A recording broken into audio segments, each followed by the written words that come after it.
But I found that when I sat with people and they had a job and they described it to me or they played a little bit of their music and they told me what they wanted, I could actually visualize pretty well what they wanted. So I would like say, this is what you're talking about, right?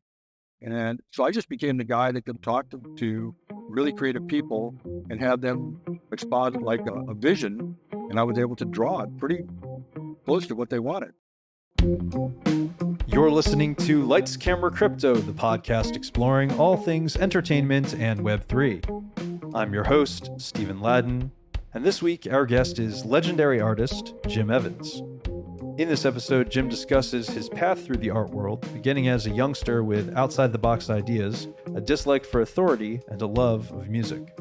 He talks about how pursuing his interests and sticking with art led him to collaborate on music posters and album covers for groups like the Foo Fighters, Beastie Boys, and Neil Young. Jim also talks about his foray into Web3, his motivations behind it, and his thoughts on the future of digital art and the art world as a whole. Let's dive in. Jim, welcome to the podcast. Good to be here. Really curious for my own personal benefit and that of the listeners. You've been a longtime artist. What, growing up, was that always the vision? Was that always the path? How did you get into the space? And what was the early incarnation of what we now know and see with your work? I'd say that at the beginning, as a child, I was always an artist. But when you have a natural talent, when I look back in retrospect, I think I dismissed my natural ability because it actually came so easy to me. And I didn't really think about it when I was younger. I did things like in sixth grade, like I did a little T-shirt company where I'd have like kids pick out pictures in the hot rod magazines that they liked, and they would give them to me, and I'd charge them a quarter, and I'd buy all the equipment I need and stuff like that. Then I'd get a T-shirt, I'd put it on my mother's breadboard, and I'd draw whatever picture they want to bring it back, another quarter. So for 50 cents, they had a hand-drawn T-shirt. I had a little business like that, but I never really took art. I wanted to do other things. I liked sports a lot, but I wasn't really a good team player. So I went towards sports, singular sports, more like tennis and surfing and things like that. But I just got burned out on that. Then I discovered surfing. I liked that a lot, but I wasn't going to become a professional surfer. So I started a rock band probably at about 14 years old. And that seemed to really fulfill my creative impulses. I still drew, like I drew for the band. And I did drum heads and I did little posters and I would decorate people's guitars and things. I put things on the back they could hold up when we were playing. So I added a lot to that. But at the same time, I still didn't really take art as like something that would be something I could make a living on. Thought that other things were a career, that art at best, I would be a guy working at Disney, maybe like in a big building and cranking out like in-betweeners or something like that. So setting myself aside as a Norman Rockwell or like a legendary character that actually could make a living as an artist, I saw like the landscape seemed really thin. So I never really considered it. Like whereas rock guitarists, I could see, it seemed like an enormous amount of people made money in band. You'd have a band with 5 people in it. And I thought, it's like, I don't have to be the lead guitarist, but at the same time, the rhythm guitar is going to make a living at it. So I saw the music as being a thing. Then really, it's sort of Uncle Sam's fault. And it was like the Vietnam War was raging. I was like 1A. I wasn't married. I had a girlfriend and all. And I was sort of dividing my time at a junior college in an art class. And my girlfriend like showed my stuff to the art teacher and said, Jim's like trying to figure out like how to get some credits and stuff like that. He's doing really shitty in school here. Obviously, I wasn't paying attention to anything except surfing and playing in the band all night long. And this guy like just said, wow, this stuff is good. He puts together a portfolio. I can get him into art, like a really good art school up in LA. So that was the thing. It's like suddenly I had a chance to get maybe into a reserve unit and go to school and get some credits and things like that. So art school made sense because obviously I could do art. Right. And that led to meeting a bunch of people who like boosted my career really quickly. I never really finished art school because I started getting work so quick that, and then of course, real life engaged and you had to make a living. And at that point, I was just getting tired of playing guitar in bands because it was just an endless struggle with people. And they're like, art, I could just basically sit down and do it myself. And at that point, I could actually do something and turn it in and get money for it. So then I was like, okay, I'm not Norman Rockwell, but at the same time, I'm making money at it. So that's good.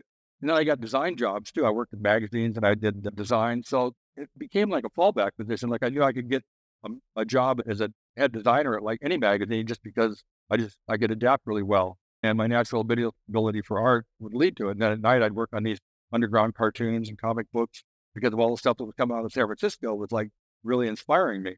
Then I ran into this guy, Rick Griffin, who was a big like psychedelic artist at the time, cranking out these posters. And he wanted to go surfing and I was a surfer and we met and he started giving me work and it basically just boosted me up. So I went from almost like 0 to 60 in a really short period of time. So Sure. from being like a guy who was about to get drafted and dead ending it like in Oceanside at what, 19 early 68 to by 69, I was doing my first album cover.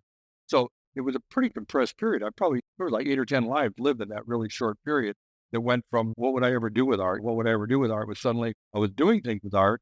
I was making money. I was moving forward and I was getting bigger and bigger jobs. So I didn't really question like, wow, you're going to have to learn how to draw. No, I already knew how to draw. So it, one thing led to another. And I think that period was a really ripe period for creativity.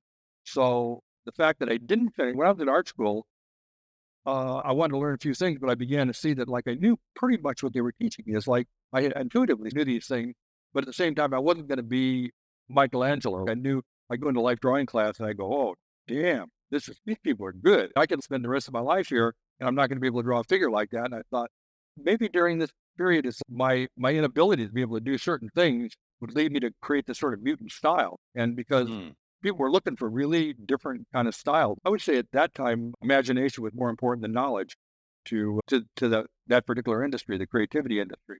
And you had posters, you had album covers, you had magazines that all needed illustration, and they wanted quirky things that so I basically concentrated on creating my own style as opposed to trying to be a really good artist. And really, in the back of my mind, I kept thinking that I'm going to be called out as a fraud because I'm just making this stuff up as I go along. They're going to say, yeah, he's making a living at it, but he's a really not that good of an artist. He can't draw people very good, or he's really terrible at horses.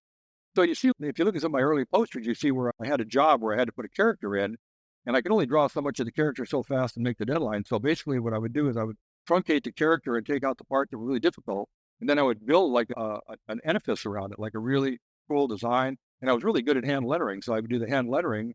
And you see some of my early album covers basically are based on design and hand lettering, and then the character just got stuck in there, and that became my sin. And color I was always good at color. So you can see how I went from a little kid who I was always a guy that could draw in class to professional artist in pretty short order, but not, I wasn't the kind of guy that sat at a desk and thought, what am I going to do with my life? More like a series of circumstances that led me to finally grab the thing that I was actually really good at and Right. say, yeah, And what's really cool about that too is it sounds like you were pursuing, as you mentioned, with surfing and the bands, your interests were at the forefront of what was guiding you. And so the confluence of, or the convergence rather, of art and your skill set and what you enjoyed was organically weaving in and out of each other and coming together in really interesting ways. yeah, it actually was. Yeah. So I've always been lucky to be able to do the things that I like to do and things that were close to me. So I've never had to bend myself into like areas that like I was uncomfortable doing. It wasn't like I had to sell out to do, I could always make money doing things I like, or I could sell out and do an ad for a giant condominium. Like when I went to Hawaii, Right. I really concentrated on art that I liked and things that I thought were, helpful to just to the world in general, like imagery. And yet I turned down like big condo ads and things like that because I just thought they were destroying the world that I thought was a really beautiful. I went to Hawaii and I thought I should just give this place back to Hawaiians because it's so beautiful. And yet I could see condominiums going up and gigantic hotels. And they always say, yeah, you can make a fortune like working for the advertising agencies and doing advertising that stuff. And I thought, nah, I'd rather make less money and just do what I like to do. And I like how also you mentioned that there was a little bit of imposter syndrome from not being able to draw a horse, as you say, but yet coming up with stuff on the fly and making your style sort of the prerogative was being proficient at what you were doing. And so I think for a lot of artists who might be listening, it's like leaning into what you find inspiring or quirky, or leaning into that style is the style. It's not, you don't have to be something else that you think you need to be. It's using you as an example, doing what just comes naturally, and that can be the thing.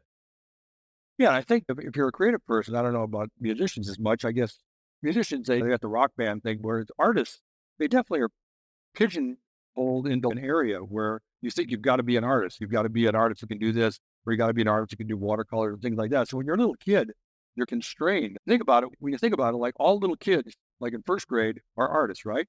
And then the second graders less, third graders less. By the time you're in sixth grade, it was like me and the little girl that sat over in the corner and one strange guy that liked us on the class.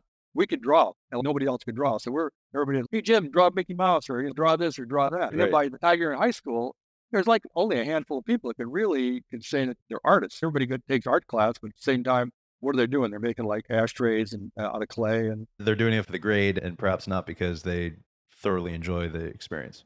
so you can see how I would guess societal pressure sucks the creativity out of little humans Totally. as they grow Totally. up, right? Yeah. In a variety of different, and we're talking creatively, but I mean, that compulsion of guidance from parents of how is that going to make you money? That can figure itself out. Why don't I first put myself towards something that I'm really passionate about and let that kind of happen? Because Right.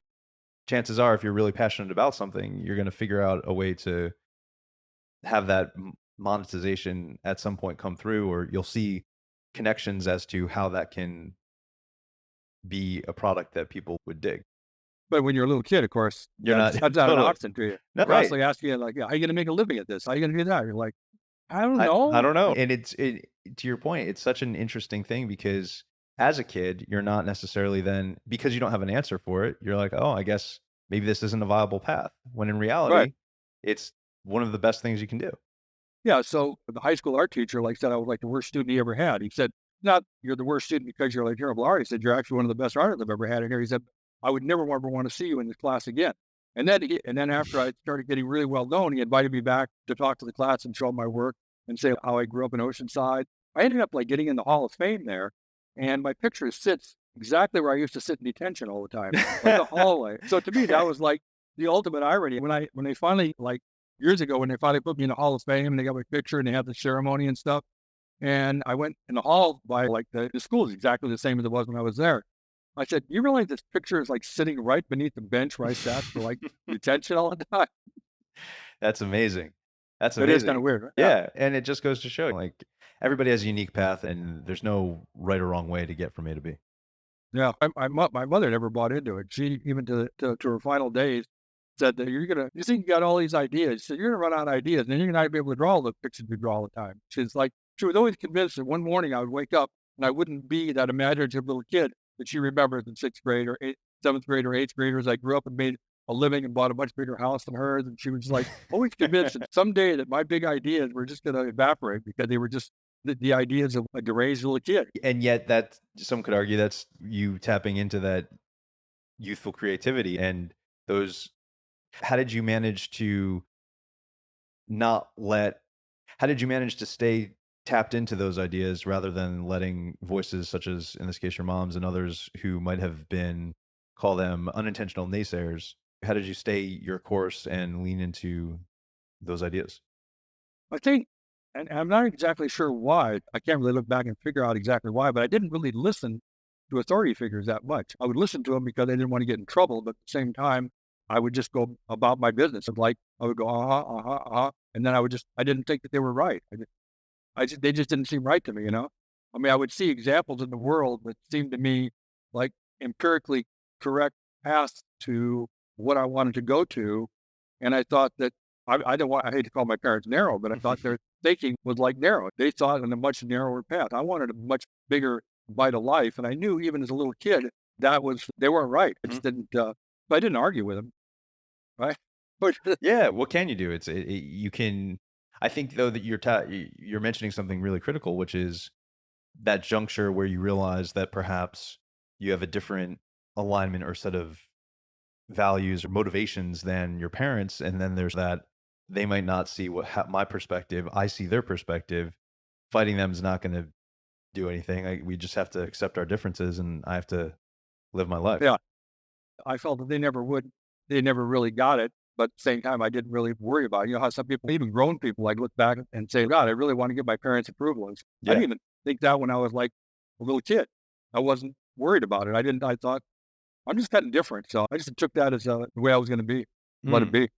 So, and it sounds like then, so from an early age, you knew you felt that you were different, which it sounds like which sounds like freed you creatively to lean into those ideas that would come up and not fear the judgment or non-acceptance from as you said, authority or parents or whomever. It was just, it sounds like it Right. freed you up to just do you. Yeah. That might have been my salvation. The fact that I wasn't waiting for acknowledgement from any other source. I thought that I'd look around me and I thought, the world's pretty easy. I can just figure this out. But maybe that was just sheer ego of I don't know. I knew that I thought differently than everyone else. So that was clear. Yeah. How did the convergence of music and art come together with you've worked with some of the most well-known artists in the music industry. How did your work kind of converge with your love and affinity for music and art and the creation of posters and stuff like that? I would say that it didn't convert as much as it just totally existed. My love of music has always been like anything. I listen to music like literally all day long. They're like soundtrack to my life. When I'm working, I have music on all the time. If I walk around, I just listen to a lot of music and I like a lot of music. So I love music, and I would say as a musician, I wasn't like a natural musician. I really wanted to play rock and roll, and I just learned the rock and roll chords, and then I put a record on it. I'd play it 60 times, and I keep working on it until I got the key, and I could learn like little or anything I could put on my record player. And I started a band like really young because I thought, how hard can it be? I just need a drummer, I just need a bass player. Bang, we got a band, right? Sure. And then we started playing surf music. And then, of course, then the British invasion happened. So then we got into that whole like British invasion sound and like the big sound of the 60s. And we were like doing battles of the band with different like soul groups and things like that. So it became like I was exactly the guy that I saw on television. I suddenly realized that I didn't have to be me anymore. I was like the guy in the band. So I like that sinking into that. So my love of music was totally complete. So when I started working on album covers, I've always been good at visualizing something and drawing. Even a little kid, if I wanted to draw a cow, I couldn't draw a cow. It just basically projected on. But I found that when I sat with people and they had a job and they described it to me or they played a little bit of their music and they told me what they wanted, I could actually visualize pretty well what they wanted. So I would like say, "So this is what you're talking about, right?" And so I just became the guy that could like talk to really creative people and have them, exposit like a vision. And I was able to draw it pretty close to what they wanted. I just talked to Robbie Krieger the other night. I think he remembered, God, it had to be like 50 years ago, after the Doors broke up and after Jim Morrison died, he started a band, Robbie Krieger and Friends. It was his first solo album. And the record company sent me over to his house and they said, just do whatever Robbie wants. He's got his own ideas, right? He came up with this idea of he wanted to be a shaman standing in the desert and he wanted to be hovering above the desert with his guitar and he wanted like a really psychedelic desert landscape and all. I could visualize all that. So he said, okay. I said, can I take a picture of you? Then he started standing there in his shorts. I'm going to take a picture. And I thought, you know what? I said, do you have like anything else besides that to wear? And so he goes to his closet and he has this white suit. And he says, I never wear this. He said, but I bought it for some performance we were going to do. I said, okay, put on the white suit. Then I had him stand on a chair in the kitchen. I took the picture and then I had everything I needed for the album cover. I could do the desert. I could do the eagles flying through the sky and the weird clouds. But then there's Robbie floating above the desert. So I was able to do pretty much exactly what he wanted. Wow. And then on the other side of the album, he described himself. He said, so I want the same desert scene, except that I want the sky to be like the sun's going down. And he said, the wind has blown the clouds, and my figure is now a cloud pulling the guitar behind me and fading off into the distance. I said, okay. Yeah. Yeah. So it's really just listening to what someone's describing, letting your own imagination take work, and trusting, as you've done over the course of your career, those creative instincts and just letting it happen. Yeah. It's not the world's easiest thing to do, but at the same time, it's like that if, maybe I can't draw something as well as I could, but at the same time, my ability to imagine something that somebody described, like right now, you could describe something to me, and I could probably draw it out and show it to you, and you go, "That's exactly what I'm thinking." So I think that that's one of my superpowers. That's actually Hmm. one thing I'm actually pretty good at. Yeah, Is being tapped in artistically to the minds of the people you're collaborating with. yeah. Yeah. I think one thing too, I don't know if this is like helpful to other artists, but I get into a lot of philosophy, like delving into like basically all the world's religions and then really not finding exactly what I'm looking for there. Then I get into Carl Jung and the Jungian unconscious. And that actually led me to a place that helped me understand, like it opened doors for me that allowed me to, I thought, intellectually understand the way other people thought, that there was almost like a giant radio station. I just needed to tune into it. Mm. And tuning into that radio station, I could sit with you and I could engage your mind and understand in that collective unconscious exactly what you were thinking, the source of your thinking, and be able to translate that. So I found that having a philosophical basis going on inside my head while I'm creating the imagery was a strong component of what I did. It's like I wouldn't have felt good just being a wrist, like a guy that could draw pictures. To me, I had to have philosophy, and that made me a little bit more dangerous, maybe. Yeah, more than just a wrist. You're saying perhaps tapping into that spiritual element of life and that, as you mentioned, the collective unconscious. There's understanding how that functions inevitably can just add value where people might even not even know what exactly you're playing with. Exactly. Yeah. The way I manipulate the eye or the way I manipulate surfaces or the colors that I use or the shapes that I use are based on like philosophical things, the Greek golden mean and things like that. These things are all in my mind. I use French curves to get like certain angles and things like that because I think there's an elegance to a French curve that I couldn't possibly create on my own. I have no idea how it was created, but I think there's a truth to it. So I try Mm. to find these basic truths and assemble them into what some people would say are weird images, possibly weird images, but at the same time, the foundation of them is based in like a philosophy, right? Hmm. And so I could draw like a cartoon character, or I could draw like a deity, like a Tibetan deity, and they both contain the same power because they're both based on the same foundation. So it's not like I'm like trying to be like a Tibetan guy or I'm trying to be Mickey Mouse.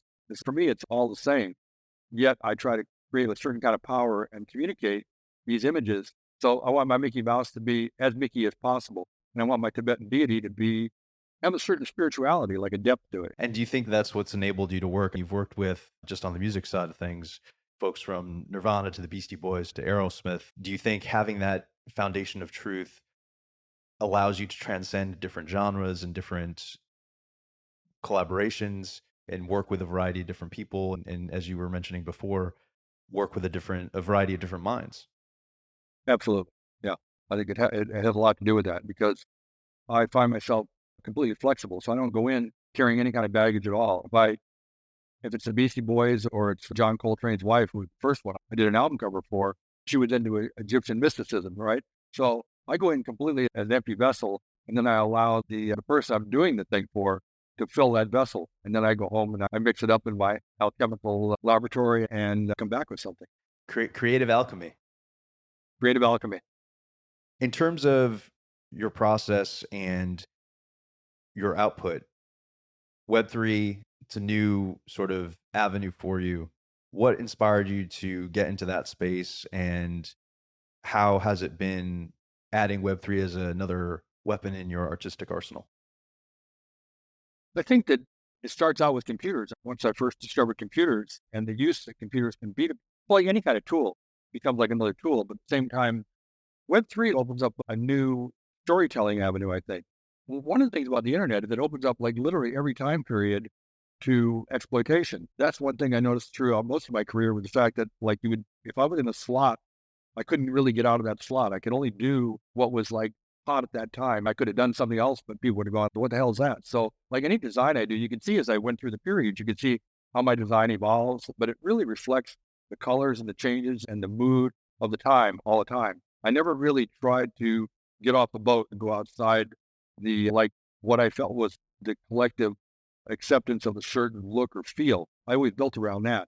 I say right now with computers and the internet and that it opens up like the entire world and AI, the infusion of AI becomes like another element that literally makes it almost throws everything into place simultaneously. It's not you can think very singularly anymore. It's like you have to think not even globally. It's more like you think in like all time and eternity simultaneously. You become almost like your own little universe in some ways. I would say that the Web3 component opens up a storytelling aspect that hadn't really been there before. Like people are interested in a lot of different things that they weren't interested in before. Mhm. And it reminds me of the 60s a little bit where suddenly grown-ups got interested in comic books and oddball things, just strange things, where the 50s were really buttoned down. It was like this sort of grinding,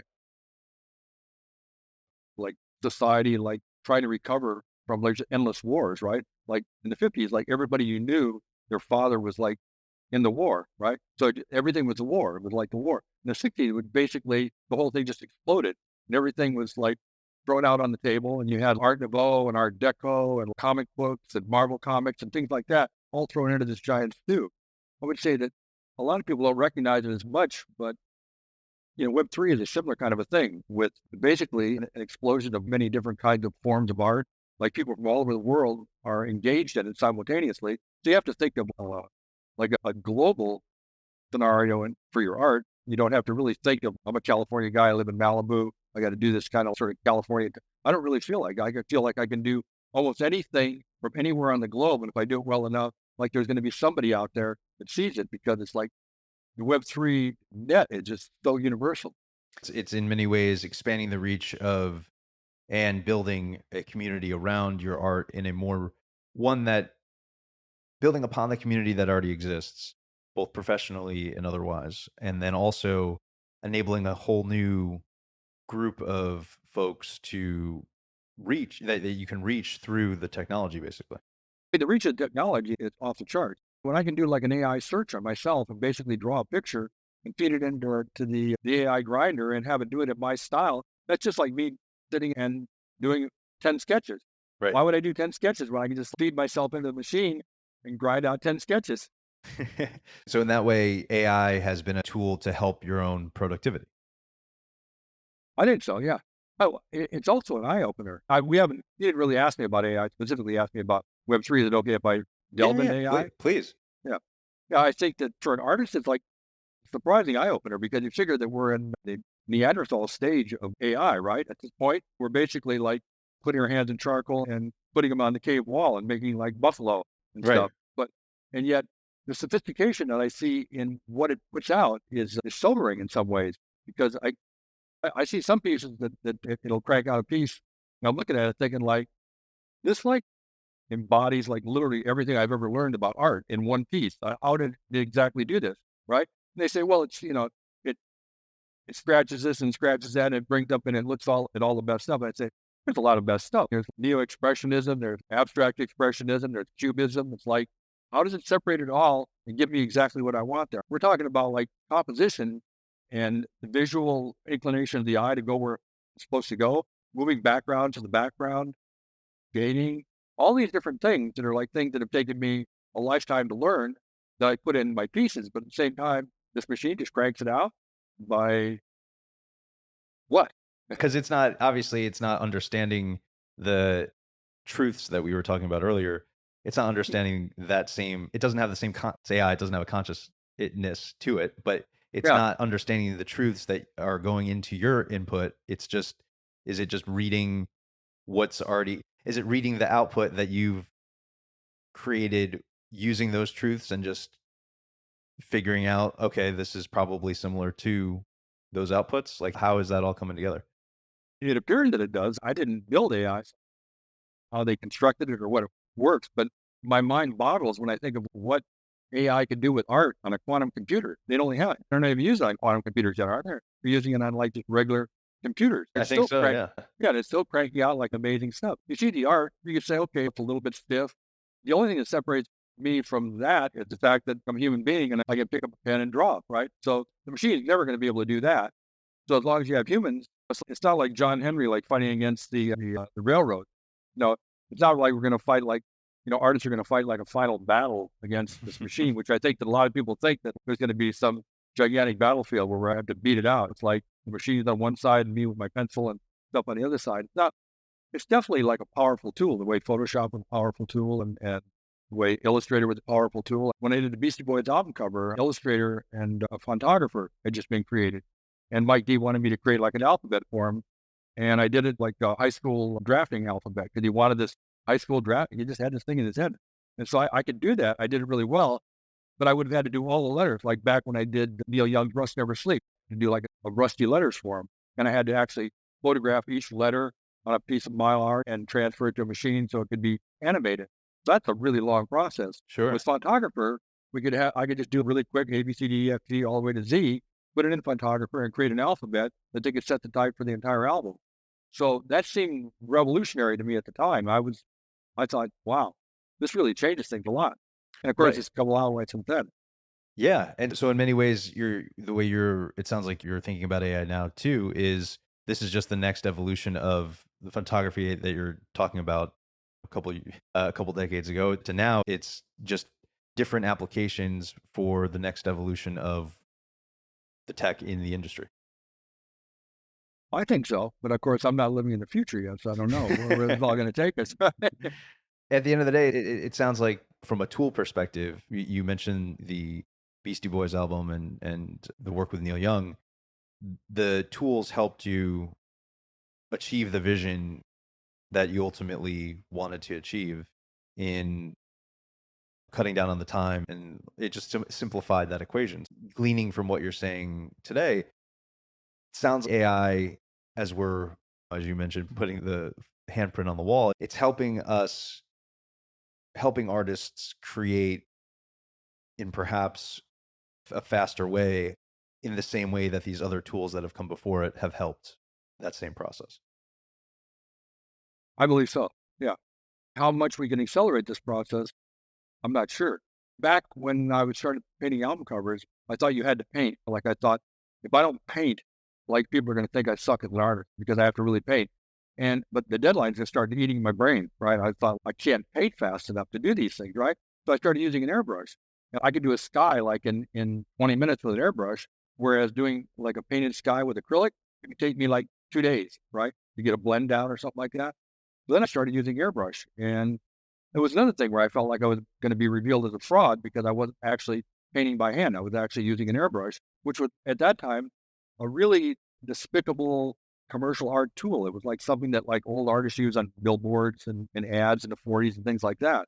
But I thought, what the hell with this? I don't think who's going to know really. And I started, I could paint a lot faster with an airbrush. Then I became like a really good airbrush artist because I really was trying to become a good airbrush artist just because it led to getting things done faster. I could do an album cover in 4 or 5 days. If I'd have had to hand paint that, wait for paint to dry and stuff like that, what, 3 weeks?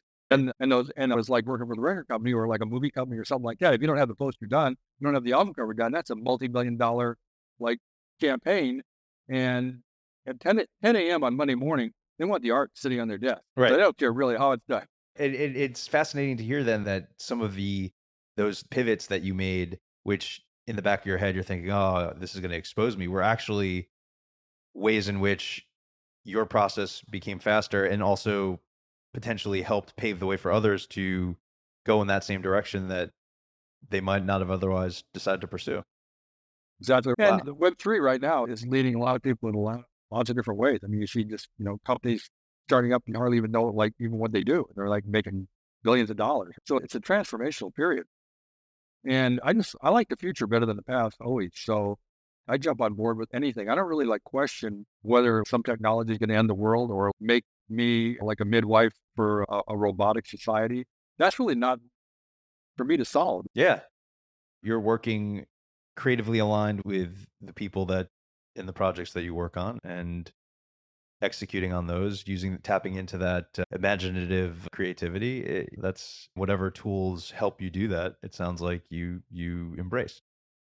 Yeah, I'm working with a company called Creator right now to put my everything I have on a blockchain authenticity, because I have a lot of stuff and I don't really have it all in one place. I've got it like spread from warehouses in Venice to my upstairs to all over the floor here in the studio, and there's crap all over the place. But at the same time, some of this crap is like really valuable. There's like a piece of paper that like originally was worth $1, now it's worth like $3,000. I want to keep that piece of paper, so I'm working with them to put like basically my entire world on the blockchain Mm. and use that as like authenticity. So if somebody buys something, then they know it's been bought, and it's like right there in the mathematical equation, right? Rather than like getting a piece of paper from me saying I bought this thing from the artist. I feel that whatever happens with NFTs, the blockchain is a pretty substantial way to go for me in terms of setting up an archive for my lifetime work, which would entail thousands and thousands of pieces of work.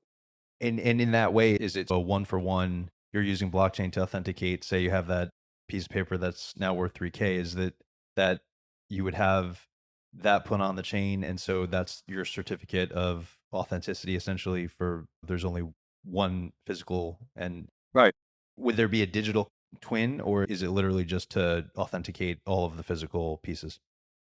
Probably I would probably try to create a digital twin. I think I'd be just wasting my time if I didn't. It just seemed, yeah, it seemed logical to do that, to take advantage of it, to do it rather than just create like a library of my stuff, do everything I could possibly do. If somebody buys it, then of course it's bought. So it could easily be set up as a thing that people could just look through and decide, wow, I really want that Jane Fonda from like 1982, and they could buy it from me, and I could wrap it up and send it to them. So it becomes like a giant storefront for me at the same time. Yeah, and a quite easy to track, verifiable way rather than going through the traditional, you have a slip or a piece of paper and then you have to ship it and all of those things. In many ways, it's the next evolution, some could say, of art and the selling and purchasing and that whole system.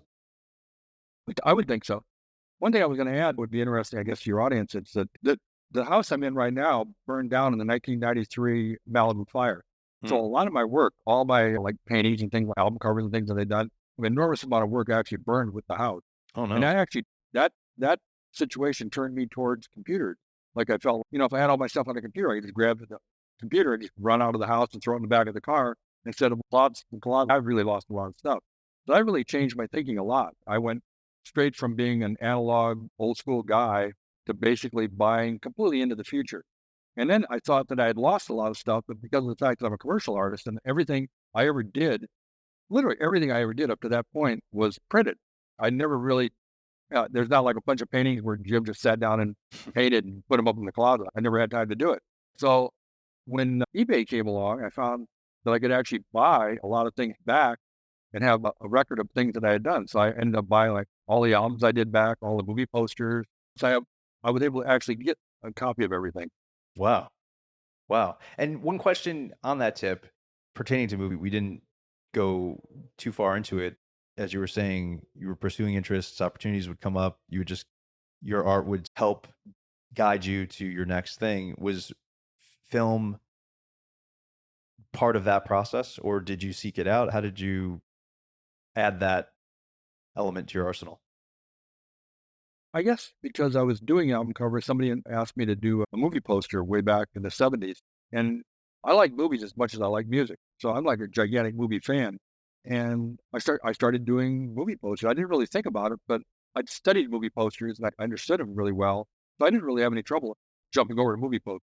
So I started doing all kinds of movie posters. I just at the same time I was doing all the album covers, I was doing movie posters. And I was doing advertising for one of the things I've always done is my bet because I never really knew like what was going to pan out, right? The album Mm. covers were going fantastic during the 70s, and I was killing myself doing that. The movie posters the same thing. So I'd be working on 6 jobs at once. I'd just like lines across the wall, I'd go from one to another. But I also did advertising art because that paid enormous amounts of money. I'd get $15,000 for painting a baseball for the Dodgers. That's like a baseball takes me like half a day, right? So I found that to be like, and in magazine illustrations too, I like those a lot. I just like those because I grew up with magazine illustrations. I like the quirkiness of what artists did. So I did a lot of stuff for Psychology Today and We Magazine and Playboy and things like that. But I guess I did a little of everything. Yeah. Yeah. And again, it sounds like you knew and trusted your skill set. You knew and trusted that connection to those inner creative wellspring of ideas and allowed yourself the opportunity to let that be put through your own creative process. And then the output was in all these different forms that we're talking about. Yeah, yeah. I could understand. I didn't have to adapt very much. I mean, I've always been really good at looking at something and be able to figure out how it was done. You know what I mean? So if I go to an art show or something like that, I can like look. I basically have X-ray eyes, and I can look right through somebody's style, and I can see exactly what they were trying to do and like what kind of paints they could use. So I could have been like a great art forger just because it just works that way for. It's just where my head works. So with movie posters, I intuitively understood like the composition because movie posters are a whole kind of a beast by itself. Like album covers can be funky and weird. You can have some kind of flying bird through space, or you can have almost anything on an album cover in the 70s as long as it was done like a precision icon. It had to be this really beautiful, iconic thing that could sit in record store. People go, yeah, that's the new whatever. Movie posters are a different kind of a beast. They need to tell a story, especially in the 70s. They had to tell a story. So they had to have like backgrounds, they had to have characters. Basically, it was a static trailer for the film. And when you would transition and do transition between these different mediums, is it, are you tapping into a different creative source internally, or is it all coming from the same place? And meaning, like with movie poster, do you have to put on your storytelling hat when you're creating for a film? Is there a different element that you're channeling when you're working with Robbie and creating the imagery in the desert? Like, how do those two things differ, even though they're coming from the same creative input? Some of them, I would say some things are expressive. I'd say the album covers in general, at the beginning especially, were more expressive, like the rock posters in the 90s. I really enjoyed doing those because they were very expressive. I could do whatever I wanted to do. Movie posters were a commercial job, and I had to follow the dictates of the client. I had to make the actors look like the actors. The background had to be, if it was a car, it had to be the car that was in the movie. The lettering style, usually, in those days, they didn't always have a logo. So literally, they let me create logos. A lot of times I was able to create. That was one of the things they liked about me, the fact that I could actually create like a pretty cool logo for the movie Wow. when I did the poster, and I just throw it in. I did that for the Beach Boys when I did their 15 big ones. I did 15 big ones, and I had this neon lettering. I said, "Oh man, can we do the Beach Boys and like that kind of lettering?" And I said, "Yeah." So I just did it, and they've used it like ever since as their logo. And I just Wow. basically gave it to them because, "Oh yeah, I could do that." Yeah, I would say movie posters were more of a commercial job, which you had to really fit exactly what the movie company needed. And they had actors. The actors had to look like actors, backgrounds, whatever was in the movie. So it became like a static trailer. But the most creative part was the fact that in those days they didn't really come up with like logos off the beginning. They didn't have a logo, or they didn't have branding, or they didn't have a style guide or anything like that. So he would let me make up whatever lettering. Like I worked for Peter Fonda, I did one in Nevada. A lot of times they would just hire me to do the logos, and then they would slap on some illustration I did. Wow. Wow. And I like that's also a benefit of working with you to all of these entities, film, music. It's like they knew they were getting the added value of a potential logo or something that could help be branded around, whether it's the band itself or a movie or whatever. And for you, it came so naturally that it was part of the package. Yeah, I would say that's one of the things that probably kept me from ever not getting any work, because of the fact that I was actually really good at lettering. I could do literally any style, and I could do it really like I did Chicago. A lot of bands just hired me to do versions of their logo when they wanted logos. So that that was probably a strong basis of my style, the fact that I could always fall back on that. Yeah. Awesome. I really appreciate and have enjoyed hearing how really you've pursued what's motivated you, what's interested you, and let that be the sounds like the guiding beacon for all that you've both accomplished and are still working on. Haven't really strayed from that path of, hey, these are my interests. I know what I like. I know what I'm good at. I'm just going to let that continue to serve as my path. And it's worked out as it should. I think you have to be bold in life. And life's an adventure, and you really only have one, as far as we know. Although I'm a Buddhist, but I don't really worried. I'm not anticipating any kind of reincarnation that would bring me back in any kind of form that I look like now. But you've got to be bold, like really take a big bite, because the thing is, I've always wanted to reflect my time and show the world as I see it to people, and I had the ability to do it. So that part's always been fun, and people have responded well. I could have just been, I guess, a half-ass artist that nobody really cared much about. I'd be sitting. I always imagine myself sitting at Disneyland, being one of those quick sketch artists. Hey, Steve. So, what's your favorite thing? Oh, you're a tennis player. Okay, all right. And then Right. here you go. Here's fun, and then you get $5, and it's the next person. Characters. So Right. I could always draw well enough to I had these fallback positions. Thought, okay, I could always just go out to Disney and just sit in one of those tables, be an in-betweener. You know, but fate had different ideas, so it worked out well. Anyway, I'm glad you interviewed me tonight. Jim, it's been a fantastic conversation, and I appreciate you coming on. Okay, Steve. Thanks a lot. Thanks for listening to another episode of Lights, Camera, Crypto, a podcast produced by Matt Bogart and Decential Media. Music by Brian Duncan and Kareem Imes. If you enjoyed this experience, be sure to rate and subscribe to our show, and to follow @Sladden and @Decential Media for additional content.